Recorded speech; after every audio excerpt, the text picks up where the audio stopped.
Hi viewers எல்லோருக்கும் வணக்கம். இன்னைக்கு பாண்டியன் ஸ்டோர் தொடர்கதையில் குமரவேலுக்கு கல்யாணம் நடக்க இருக்குதுங்க. அப்போது நல்லா அழகாக கிளம்பி சுடரும் வந்துட்டாங்க கல்யாண பொண்ணா.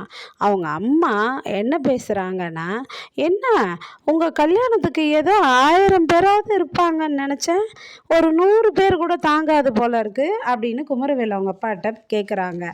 அதுக்கு அவர் சொல்கிறாரு, இல்லை இது கல்யாணத்துக்கு சொந்தக்காரங்களுக்கு மட்டும்தான் சொல்லியிருக்கேன், ரிசப்ஷனுக்கு வந்து வரவேற்புக்கு 3000 பேர்கிட்ட வருவாங்க அப்படின்றாரு. ஓஹோ அப்படியா அப்படின்றாங்க.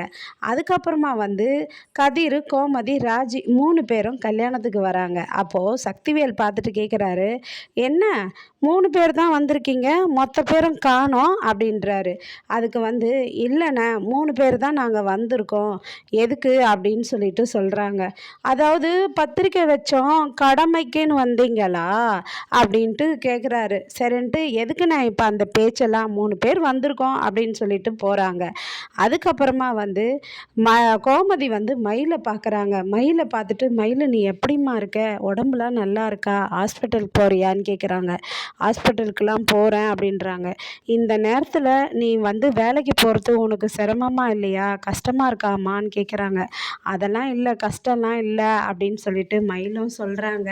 அதுக்கப்புறமா வந்து மயில் என்ன சொல்கிறாங்கன்னா, இந்த கல்யாணம் நடக்கக்கூடாது, இது நடக்கிறது தப்புன்னு நான் எவ்வளோ எடுத்து சொன்னேன், ஆனால் வந்து அவங்கெல்லாம் வந்து என் பேச்சும் கேட்கல, என் பேச்சை மீறி தான் அந்த கல்யாணம் நடக்குதுன்றாங்க. அதுக்கு கோமதி என்ன சொல்கிறாங்கன்னா, இப்போ அதை பற்றி பேசி என்னம்மா ஆக போகுது, எல்லாம் முடிஞ்சிருச்சு, அதுக்கப்புறம் எதுக்கு இதை பற்றி நம்ம பேசணும் அப்படின்னும் சொல்கிறாங்க. அதுக்கப்புறம் சரி மயில் நீ உடம்ப பத்திரமா பார்த்துக்கோ நல்லபடியா அப்படின்றாங்க. அதுக்கப்புறம் எல்லாரும் வந்து ராஜி எல்லாருமே பேசுகிறாங்க, அவங்க அப்பாட்டையும் அவங்க அம்மாட்டையும்.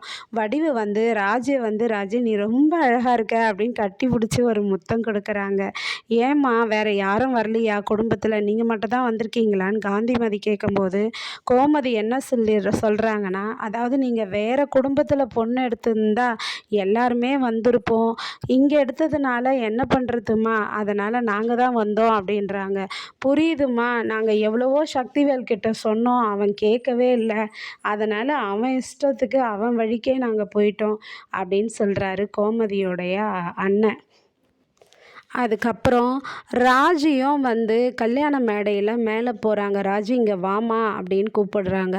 போயிட்டு அப்புறம் வந்து கல்யாணத்தில் பொண்ணு பின்னாடியும் மாப்பிள்ளை பின்னாடியும் நீ நில்லுமான்றாங்க. அதுக்கப்புறம் தாலியை கொடுத்து, இந்தாம்மா எல்லார்கிட்டேயும் நீ ஆசீர்வாதம் வாங்கிட்டு வா அப்படின்னு ராஜுக்கிட்ட சொல்கிறாங்க. ராஜும் எல்லார்கிட்டேயும் போயிட்டு ஆசீர்வாதம் வாங்குறாங்க மாங்கல்யத்துக்கு. அதுக்கப்புறமா வந்து கதிர்கிட்ட போகும்போது கதிர் வந்து மாங்கல்யத்தை ஆசீர்வாதம் பண்ணாமல் அவங்க பொண்டாட்டி ராஜ கையை பிடிச்சி ஒரு தடவிக்கின்னு இருக்கிறாரு. விடுங்க விடுங்கன்றாங்க. அப்போவும் கதிர் சிலுமிஷம் பண்ணிகிட்ருக்கிறாருங்க. அப்போ உடனே ஏங்க எல்லாரும் பார்க்குறாங்க எடுங்க அப்படின்றாங்க. அதுக்கப்புறம் கையை விட்டுட்டு அவரு ஆசீர்வாதம் பண்ணுறாருங்க. ஆசீர்வாதம் பண்ணி எடுத்துகிட்டு வந்து ஐயரும் மந்திரிச்சு மந்திரம் சொல்லி தாலியை கொடுக்க குமரவேலும் சுடர் கழுத்தில் தாலி கட்டுறாரு. தாலி கட்டினதும் கோமதியை கூப்பிட்டு நிற்க வச்சு, இந்தப்பா அத்தை காலில் விழுந்து ஆசீர்வாதம் வாங்கிக்கோ அப்படின்னு சொல்கிறாங்க. உடனே கோமதி காலில் விழுந்து ஆசீர்வாதம் வாங்குறாரு குமரவேலு. அப்போ உடனே கோமதி மோந்திரத்தை எடுத்து கதிர்கிட்ட கொடுத்து போட சொல்கிறாங்க. அப்போது தங்கமயிலுடைய அம்மா, சுடருடைய அம்மா என்ன நினைக்கிறாங்கன்னா, ஆமாம் இந்த மோந்திரத்தை தூக்கிட்டு வர முடியாமல் சுமந்துக்கிட்டு வந்தாங்களாக்கும் அப்படின்றாங்க. உடனே மயில் வந்து கம்முனு இருமா அப்படின்றாங்க. உடனே அந்த மோந்திரத்தை போட்டுட்டு எல்லாருமே ஃபோட்டோ எடுக்கிறாங்கங்க.